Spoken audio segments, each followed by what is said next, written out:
Hey guys, welcome back. So today we're out the range with a very small 2011 style pistol manufactured by Bul Armory. If you watch the videos I post, generally you're going to see me carrying this SAS-2. This is a Bul Armory 2011 full-size pistol that I'm carrying quite a bit lately and have been for several months. And this is their smallest entry. This gun would be great for appendix carry or deep concealment carry, even on the outside the waistband, something like that. It's very short on the muzzle side, and it has a slightly trimmed grip and uses double stack magazines. They're slightly truncated, but it will use, obviously, full-size magazines as well. So we're going to take a closer look at this Ultralight 1911 from Bul Armory and share some thoughts with you guys about it.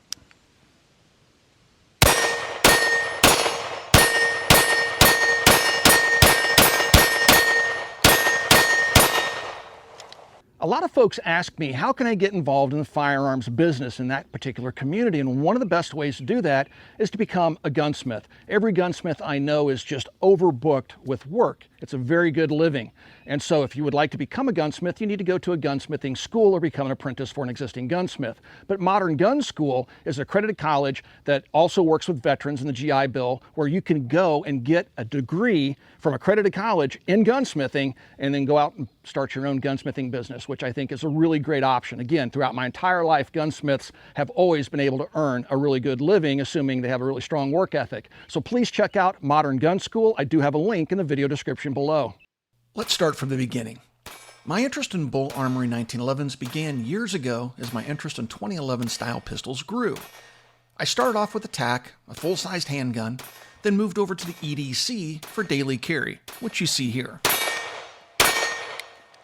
When I learned of the Ultralight, my interest was piqued. I love the 2011 style pistols, but they're large pistols to concealed carry. When I got my hands on this pistol for testing, my concerns quickly evaporated. My first concern in going with a smaller pistol like this is the increased movement of the pistol during firing. Slide velocity increases as the mass is reduced by shortening the slide and barrel. Now you can compensate for some of this with heavier springs, but in general, smaller pistols and full power cartridges tend to jump around a lot more. Clearly, that's not a problem with me shooting this Ultralight.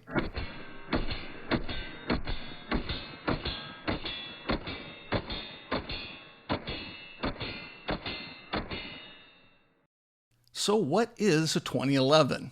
Well, in the simplest terms, it's a handgun based on the classic 1911, but it makes use of modern materials like polymer in the grip frame, uses double-stack magazines, and generally they're chambered in 9mm. Of course, variations to this recipe do exist.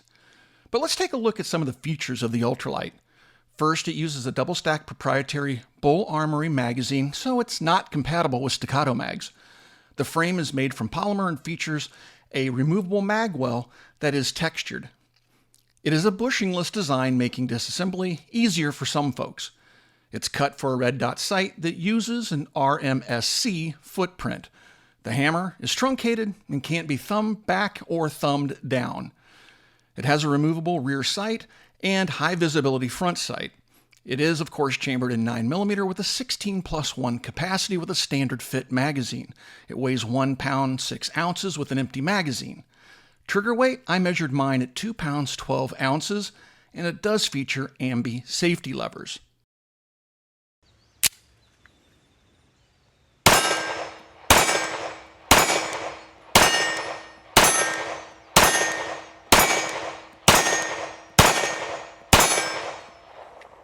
There is one concern I have with any pistol that lacks a firing pin safety, and that's the ability for the handgun to fire if dropped on the muzzle. Now, this isn't much of a concern while holstered, but it's still a concern for many, myself included. I hope to see a future pistol with a firing pin safety. All Bul Armory pistols come in a soft case that includes a cleaning kit, 3 magazines, a short pin for removing the mag well, pistol lock, a takedown pin for disassembly, and an owner's manual. The case is nicely made and appears to be of good quality. Taking the Ultralight apart requires the use of this little tool right here. Now, if you lose the tool, you can pick up another one from Bul Armory, or you can just use a paper clip or something. It's not like a super specialized tool or anything. So the first thing you want to do is make sure that the weapon is empty. So I'm going to go ahead and drop the magazine out of it, set that aside, check that chamber, and the weapon is clear. Now, just like any other 1911, you have a cross pin right here, And you have your slide stop right there. That's the notch, and that's the disassembly notch. So what I'm going to do is I'm going to point the gun in a safe direction, pull the slide to the rear. I'm going to line up the disassembly notch with the slide stop right there. And then I'm just going to push on it from the other side. Now, sometimes you may have to use, because it's recessed, you may have to use something to push on that pin to get it started across. Get it drawn back to the right spot. Like that. And you just take your pin out and set that aside. Now the slide, ease it forward, and it will just slide right off the frame. You see the insides there? Now this is where the tool comes in. You see your guide rod and the flat spring, recoil spring right there? There's a little plug right here that goes in to the slide. What I'm going to do is I'm going to push this forward with my thumb.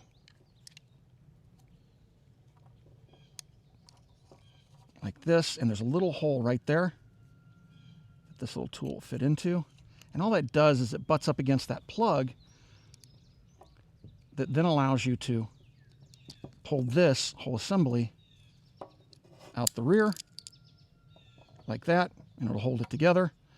Then push your drop link forward, and the barrel will come out of the slide. So it's a little bit different because of the recoil system. Look how tiny that is. It's a little bit different, but not too crazy. To put it back together, you just reverse the process. 2011 type pistols generally feel very good in my large hands. The larger grip fills the empty space left by more traditional single stack type 1911s. I'm able to get a full grip on the Ultralight without my pinky dangling, which I do prefer. A pro version of the Ultralight adds ports cut to the barrel to vector propellant gases upwards to further negate recoil. But I prefer pistols without ported barrels for personal defense. The Ultralight features deep front and rear slide serrations and a bobbed hammer.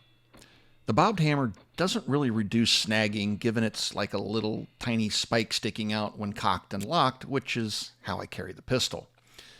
It appears to be more of a cosmetic design, given the only way it would reduce snagging is if you carried it with the hammer down on an empty chamber, and that's not how I prefer to carry 2011 pistols. The bobbed hammer mates nicely with the slightly shortened beaver tail, which does help to reduce the overall length a little bit. Shooting the Ultralight is pleasant. The gun is extremely ergonomic for me, which is true of most 2011s, even though this one is the smallest I've owned. The trigger is crisp, light, and lends itself to accuracy and fast, accurate shooting.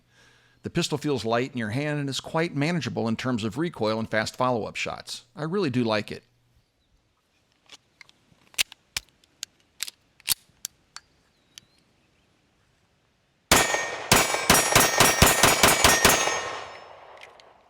The Ultralight can use its flush fit 16+1 magazine, or it can use larger capacity magazines intended for the larger Bul Armory pistols.